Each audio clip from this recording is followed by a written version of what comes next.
right, we're good. So being a Microsoft teacher, this is the least exciting topic you can teach. And I always tell my students, when you get up in front of a bunch of people to present, like what to do with your hands, and we teach all those things. So that's not all that exciting. But what is really exciting is virtual reality. And VR is not going away. Just like Jessica was saying about the metaverse and that. VR is exploding. And one of the coolest things is my students and I get to do together is we build VR experiences for local companies. So I do a little VR dev on the side, but my classroom is fun. Like the school year ended and I actually kind of miss it. You don't hear that from teachers a lot. They're like, yeah, summertime. I'm like, I kind of miss my students. You know, I kind of like my job. But real quick, I want to get a feel for where everybody's at here. So level 1 being you've never used VR. And number 4 is you use it pretty often. Who would rate themselves as a level 1? A lot. 2, 3, and 4. Tommy. I'm going to talk about Tommy in a little bit. Now, on a professional level, have you ever considered VR, mixed reality, augmented reality? And I'll go through all these terms in a little bit to explain that better. But you've never thought of it, or level 4, you've actually already started implementing. Who's at a level 1? Level 2, you've thought about it. Level 3, did a little research. And 4, anybody actually already implementing? All right, this is a good topic then. So quick history. Almost 200 years ago, people have always been fascinated with, viewing images in new ways, right? So you had the stereoscope. Almost 200 years ago. Virtual Boy, that was a flop. Nintendo lost a lot of money on that. Google Cardboard, that is where you basically stick your phone inside of a little holder and it tries to create a virtual experience for you. And then from 2016 forward is where we really get into the fun stuff. It's like the Google Cardboard was like when Jess was talking about selling phones for Verizon. That was when the phones were like the flip open one, and if you could pull up an image, it was really cool. It was really exciting. But then now, 2016 plus, these headsets are amazing. I'll oftentimes see my students using the headset and they'll be doing stuff, or even my kids, and then they'll go to lean on a shelf, and it's not there, and they fall down. It's that immersive. It's at that level, and it's really exciting. Another quick explanation, you'll hear terms like 3DOF, 6DOF. What that means is 3 degrees of freedom, so that essentially means you're basically a tripod and you can swivel your head around. That's it. You can't move. If you are wearing a Google Cardboard and you step to the side, the image is still in the same place, okay? And then you have, whoops, the 6DOF, which is where the new headsets are, which is where not only can you swivel your head around, but you can actually walk around objects, you can interact with things, and just like I'm walking around the stage, if this was a virtual environment, I could look around this lectern, right? So those are terms you need to know.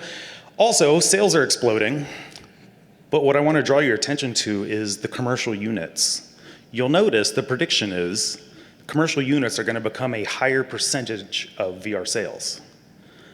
What are people doing with these things? That's what I want to show you. VR is not your golden ticket. I talking with Tommy, who I'll talk about in a little bit, sometimes people think, oh, VR, it's like the brand new, shiny new toy, right? It's not going to solve underlying bad management. It's not going to solve your training problems, okay? It's meant to be supplemental, okay? So Tommy, who I keep mentioning, has a company called Great Lakes Reality Labs in Lansing, Michigan. And 2 days ago, he had never heard of this conference. And today, he's here. So, as most teachers should do, don't always claim to be the expert, talk to the experts, right? That's what I tell my students to do. I said, it's okay. So, and Tommy builds, and his team builds interactive experiences for companies, for schools, all kinds of things. So, I asked him a few questions, and here's what I found out. When you're first getting started, don't try to dive in head first and implement this giant training program, right? You're gonna train your employees in VR. Start very small. You can even start with apps that you just buy in the App Store. And if you're thinking, I don't know how I'm gonna even use VR with my company or organization, don't try to invent it. Just start using VR and just try to make something fun or use things that are fun. And also doing it with your staff, because your staff is gonna start to connect dots and like, oh wait, I see what they did here. We could actually use this training in our use case, right? So you really just need to dive in, basically. On the topic of, do we even need VR? Again, it's not a magical Band-Aid, but ask yourself, why do we want VR? Do you want to train your employees? Do you want to educate customers? Do you want to just let your employees meditate and relax, which is a very popular series of apps, by the way. And if you're going to implement VR, do you have the resources to actually fully implement it? Don't go halfway. If you're going to implement it, you have hardware costs, right? App costs, and the time to teach the staff how to actually use these things, right? And is there enough content? There is a lot of games and entertainment. Talking to Jordash, who will be talking later, last night, he said that he does all his cardio workouts in VR. There's a silicone lining, so it's very cleanable, all that kind of stuff. Like, you work up a sweat, you actually are doing workouts in VR. That's very popular right now. Off-the-shelf apps, all that means is in the headset, you buy your VR apps right there. Is there gonna be a VR app for your particular organization? No, probably not. In fact, absolutely not. You have to create those things. But if you're gonna develop your own or hire a company like Tommy's or something, then it is going to take time. Not weeks, we're talking months. And the reason for that is there's a lot of back and forth on iterating through, okay, is this what you want the app to do? Is this how it should feel? Is this what the user should see? Those types of things. So, you hear a lot of terms like augmented, mixed, virtual reality, right? It's very confusing. So, on the far left, think of just like an overlay. You watch TV and there's a score on the TV. It's technically augmented reality, right? They're adding to your reality.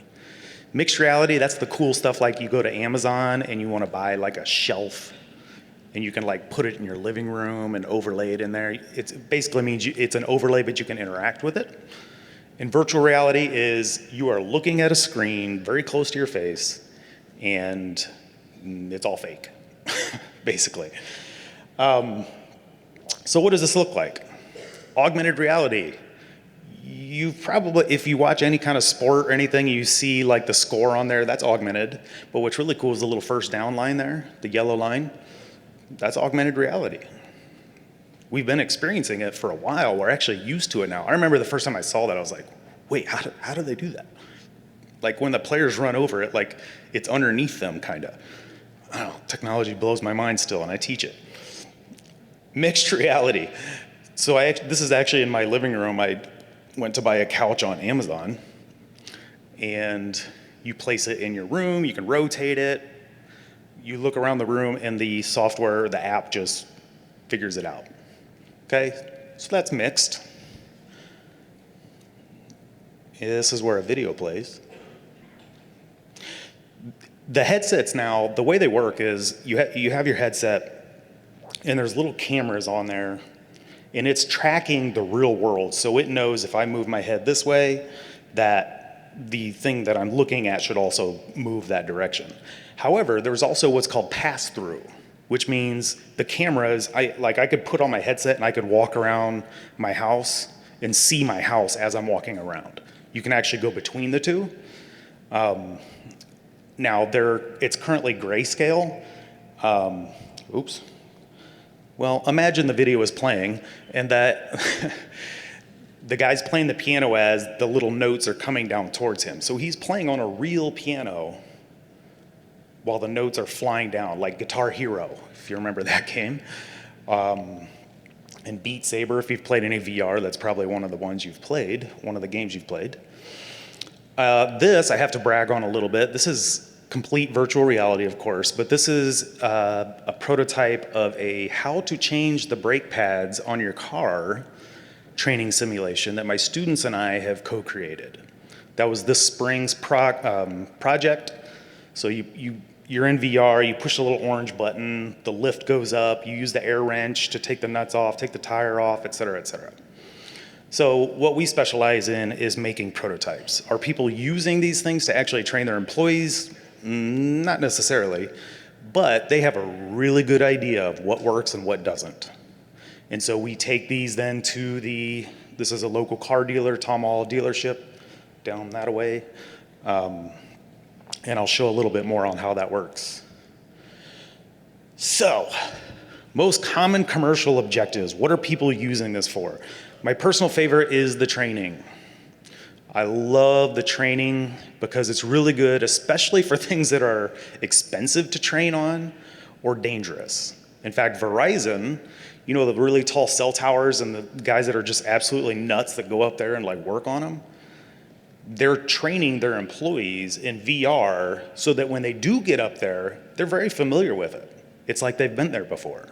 It's immersive enough that once they do the training, a lot of the mental work is already done. It's then the physical part they just need to learn. That's, like I said, it's supplemental.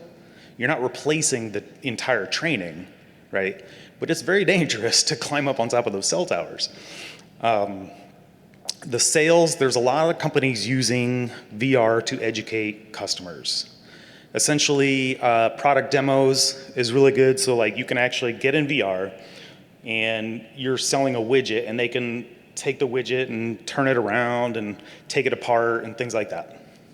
So it's more interactive than just watching a video or a picture.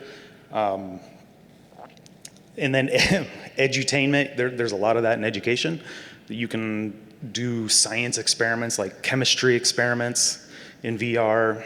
There's a lot of companies that are building VR apps for education. Tommy's company does a really great, a whole series. I'm going to show some of it, but basically skilled trades there's a lot of jobs right now in skilled trades, right? But a lot of students have no idea what skilled trades are, what they look like, what they feel like, et cetera. And so his company has actually made a bunch of interactive demos so you can try out plumbing and carpentry and electrical work.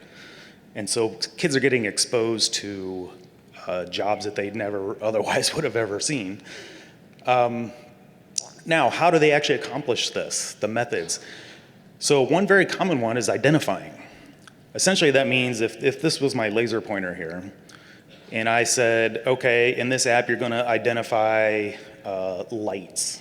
And you basically point it at things and like click, and then you get feedback from the app on whether or not that was correct. Doing, which is the most immersive, is going to be where you're actually, like the brake pads changing simulator, that is going to be doing, right? You're using tools, you're using your hands. And then third, observing. This is actually a really fast growing category too, especially architectural visualization. In other words, there's this project right now called Crossroads of Northwest Ohio. And they had all the CAD drawings of, it's like trying to, if I verbally explain this to you, it's gonna make no sense. So I'm just gonna show you, but they have, I'll get to it in a little bit. Basically, they're trying to get investors and people to buy up the restaurant spots and the hotel spots. And so they built an entirely interactive scene where you can just teleport around the entire scene and get a feel for what the environment will look like when it's built. It's not even built yet. So, Delta.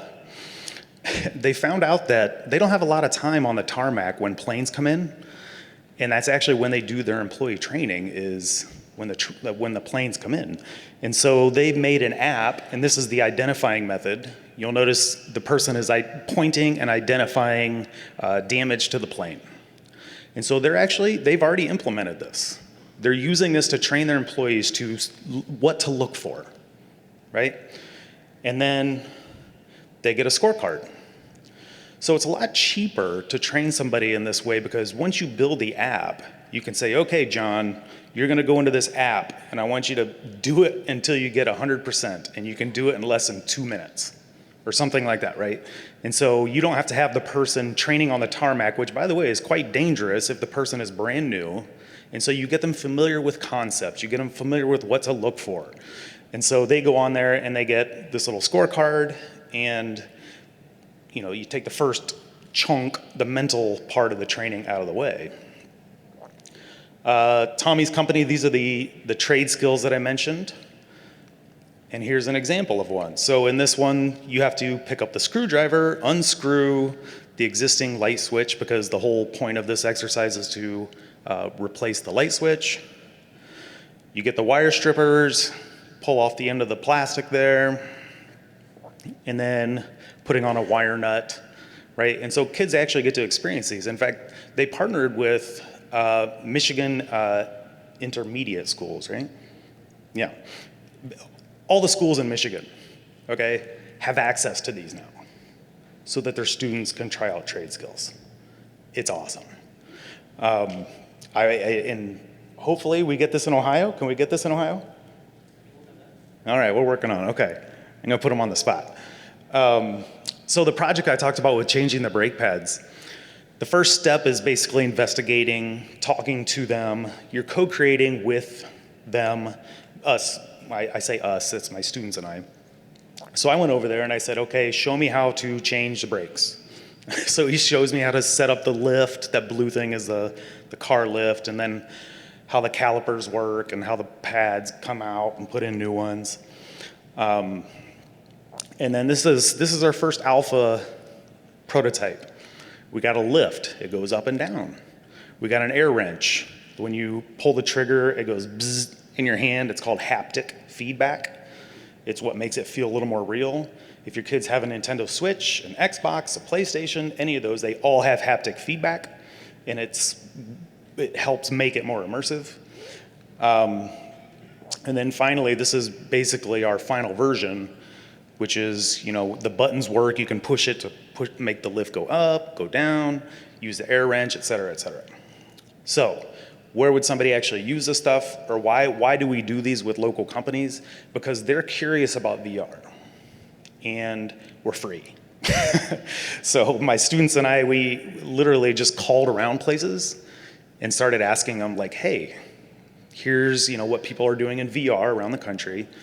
Do you want to work with us? And so we make free prototypes for them, essentially, which is great for the students because then they get great resume experience and they learn what LinkedIn is. They're like, what's LinkedIn? I'm like, it's like Facebook, but for professional life. They're like, why would I be on that? Because everybody, when you go to apply for a job, is going to look for you on there. So Mr. Manhole, this is another company, and this is a project that Jess and I have been working on. I talked about, I'll just show you. They have this incredible equipment. If you see, it looks basically, they drilled out the manhole. Well, they're curious about how do we educate customers on how this stuff works. It's a very specialized equipment. And so we made a little experience that is going to be gamified to educate their customers on how this works. So this is what those cutting teeth look like. And then in an alpha version, this is what it looks like, where all you're doing is basically replacing the teeth, and when you hover it over the correct spot, you'll see it kind of light up. That's visual feedback, so the user knows what they're supposed to be doing. By the way, when you're doing VR development and you have a user test it, don't say anything, because they should be able to put on the headset and know what to do, either via text, some voice, or if good game designers know, like, the player just knows what to do because of visual feedback, right? And then this is kind of the alpha version of what we're creating. And currently they can just click each one of those buttons, and then the part that's in the manhole there, it expands out, and that's what lifts out the old manhole. And so there's gonna be a series of questions, and then if they click on the correct question, the next animation part happens. So they're going to put on the head, they're going to take this thing to the Quest 2 is the headset of choice, to construction conferences all over the country. And then customers that are like, so what does this do? They're like, well, here, put on this headset. And by the way, we're aiming for it to be 90 seconds or less of an experience. It does not need to be, when you're educating customers, you do not want a really long, drawn out thing. Because most people, they may have never even put on a headset, first of all. And then second of all, it gets very confusing, and then you have to keep narrating and telling them what to do, which in this case, when I say telling them what to do, I mean because they're new to VR. Because once they put it on, they're like, whoa, okay, you got to get your bearings first. Also, by the way, some people say, well, I don't like VR, it makes me sick. The most common reason that I found for that is that they tried it early on when a lot of the apps, the designers didn't know what they were doing, and so they made experiences that made you sick. But if the experience is made right, you don't get sick. It's very comfortable. It's very immersive. One way to make your user sick is to move the player around without their control, because their body knows they're not moving, but visually it tells them they are moving. That's called simulator sickness, and you don't want to do that. So anyway, so this is going to be each one of those is actually correct answers that they pick as part of the gamified sales tool, basically. And the parts that they're buying here, we're talking $20,000 to $40,000 each. And so this is a very quick way to educate customers. And then this is what deployment kind of looks like. So Jess and I went over to, this is over in Delphos, by the way. They sell these things all over the world. And that construction guy there, that's Mike, the owner. He's trying out the alpha version there.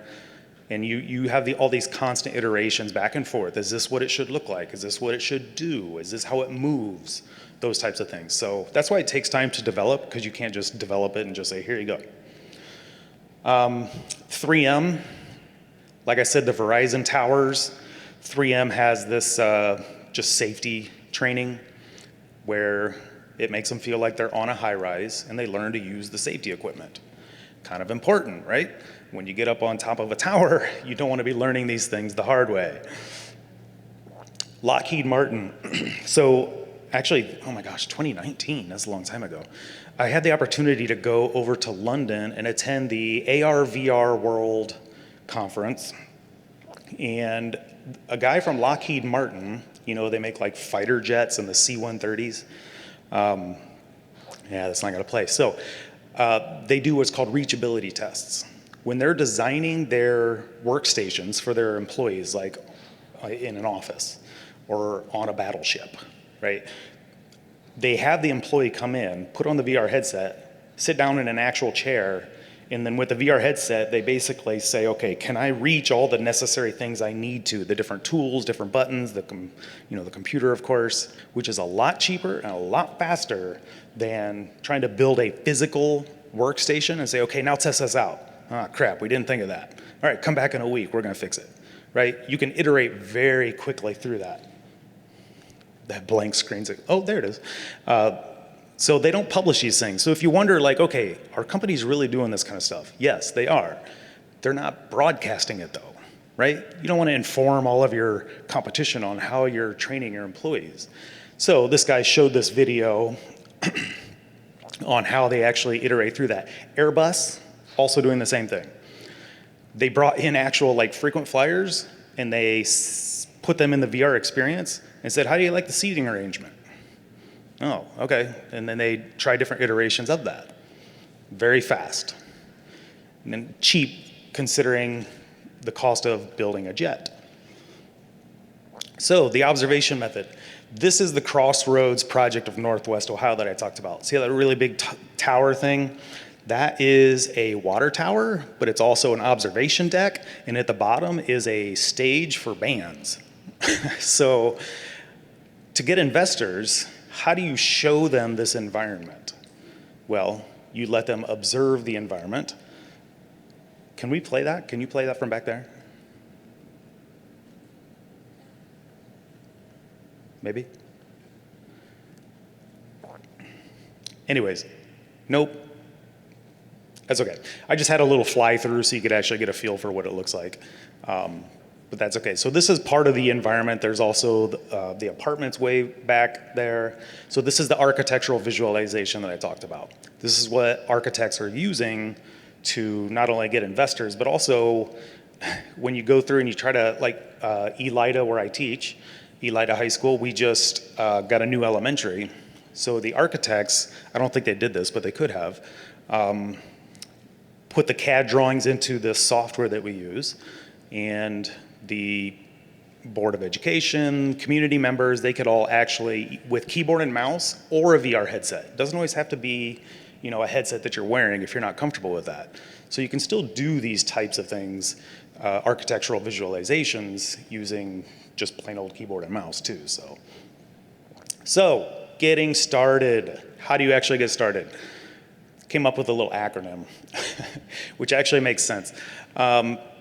Number one, you got to start with your goal. User comfort, which is, in other words, don't make them sick. The target group, who are you actually going after? Are these people like the Mr. Manhole project?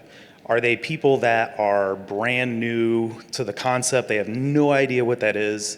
Or are these experienced users that are coming in and you're just trying to elevate their education? The scenario, there's typically some sort of storyline or progression that you expect the user to do, although they do have freedom to basically do whatever they want. You need to kind of complete a little storyline. And then the why, the yawn level, which is like, is it interesting at all? And I'll talk about that in a little bit. So typical goals that people look at, are you educating consumers? Do you want to do R&D, which is what like Airbus is doing, right, with the airplanes? The employee training time, which is what a lot of companies are doing to, instead of putting them in dangerous situations like on the factory floor or up on a high rise, they're training them this way. Or like Tommy's company is doing, exposing students to new career options. The user comfort, everything should be intuitive. Because you're in virtual reality, you want it to feel like you're a human, right? So like the air wrench in our brake pad changing simulation, when you pull the trigger while you're holding the air wrench, you have that haptic feedback. Little things like that make it much more immersive. Don't be moving the user around really fast. That's what makes them sick. Give them the control to move around. Typically in VR, yes, you can move around a certain area, right? But not everybody has like a giant living room. And so what they typically do is you use a controller and you point off in the distance and it will teleport you there in a blink motion rather than a sliding you forward motion. This is one of the things they found out that helps people not get sick in VR. So the target group, what's the age range? Obviously, gamers are going to be a little more acclimated to the game-like elements of training simulations. This is for customers, employees, new hires. By the way, some of the off-the-shelf apps that are very popular include like public speaking. Like it's really interesting because you actually get feedback. It'll listen to your and ums and things like that and actually give you a score based on how you present. You can put in your own slideshows and all that kind of stuff. So if you just want to get your employees better at speaking, right? They're going to go to a big investors meeting and they're going to be speaking. Let them practice in an environment that gives them anxiety. A little bit of anxiety in a controlled environment. In fact, my students, I give them bonus points just for trying their presentations in VR to a virtual audience.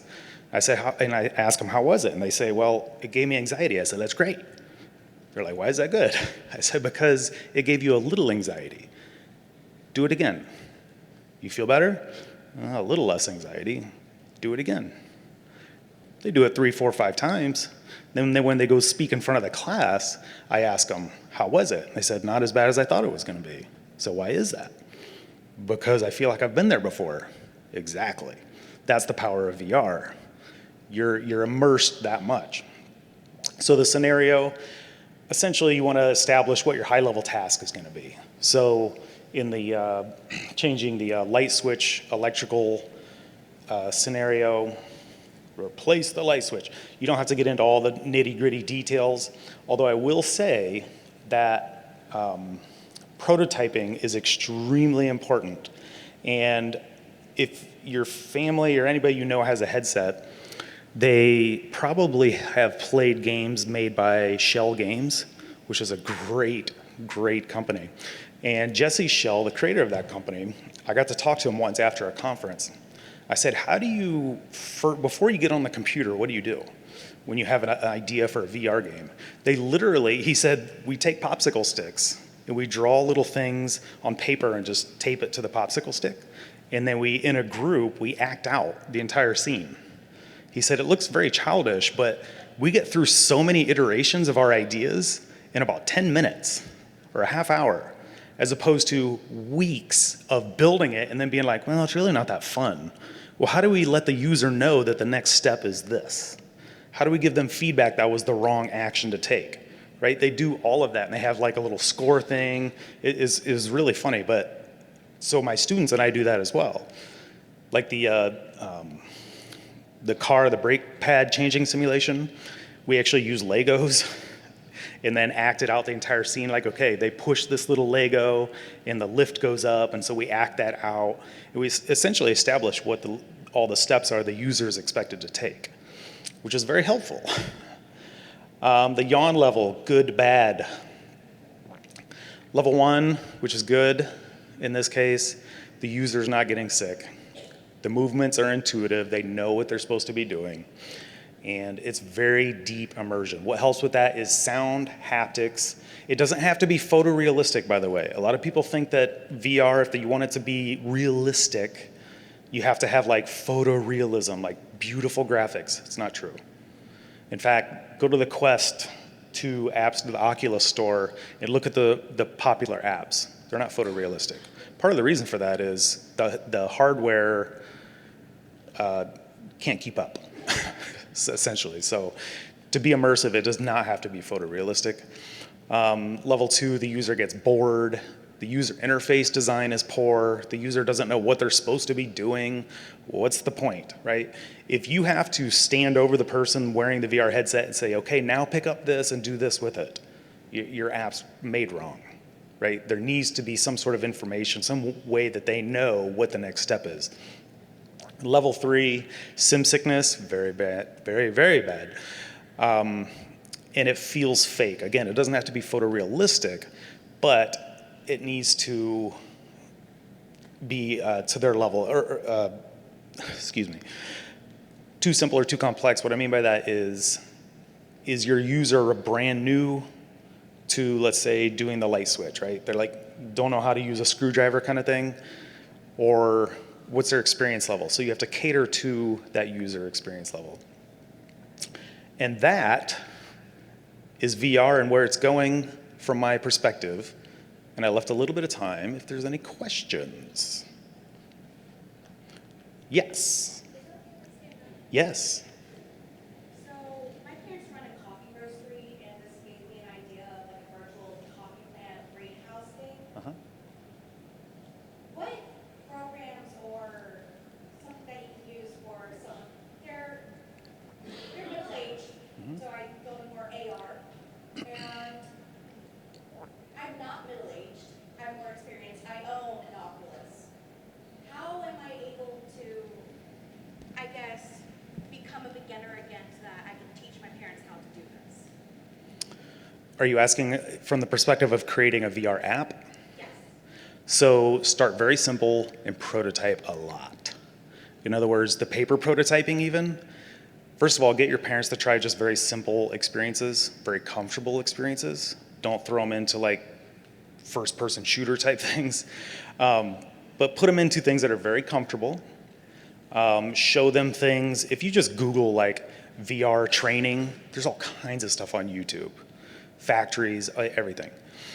And so what's your goal? Is your goal to? My goal, so my parents are actually growing coffee beans here in Midwest Ohio. Oh, great. And we have these tours where they'll come to the roastery, they'll tour the roastery and stuff. Mm-hmm. And my parents are wanting to do almost like, I guess, field trips for the schools around. Virtual field trips. Yeah. Yeah. So I'm wondering, because they're going to be kids or middle-aged Right, people right. or not. So my first step would be go look at a bunch of other virtual field trips. Oculus has a whole bunch of them. And by the way, there's the Oculus Store, but then not everybody knows about what's called SideQuest, which is a separate piece of software that if I make a VR app and I send it to Oculus and I say, hey, put this on your store, Oculus is going to laugh at me, or it's going to take 3 months to get it on there. SideQuest is where developers can just put their apps and then anybody can get them. It's like the underground. And App Lab is actually Oculus endorsed now because they finally figured out like, okay, people want to have their VR apps tested. How do we get to an audience without putting them in the actual store, right? Before it's a finished product, when it's a beta product.